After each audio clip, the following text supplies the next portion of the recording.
Самая чудная погода для рыбалки.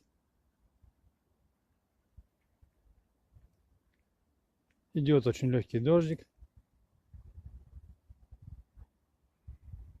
Ветер стих. Гуляет только по верхам. Здесь низинки нету.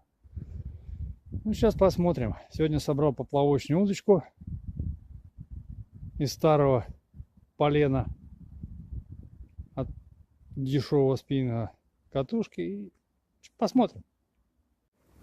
И пускай себе идет дождик. Мы не унываем.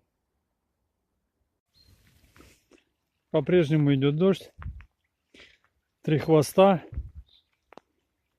Масса сходов. Не знаю почему, вроде подсекаю нормально. Но, видать, хватает наживку за хвост и выплевывает. Самый крупный окунек взял далеко, с дальнего выброса, хотя там течка, все остальные под кустами. А сейчас чуть раньше завершаю рыбалку, потому что вот из-под той коряшки вынырнула какая-то сволочь и просто обрезала мне шнур. Ну ладно, потом как-нибудь продолжим ловлю.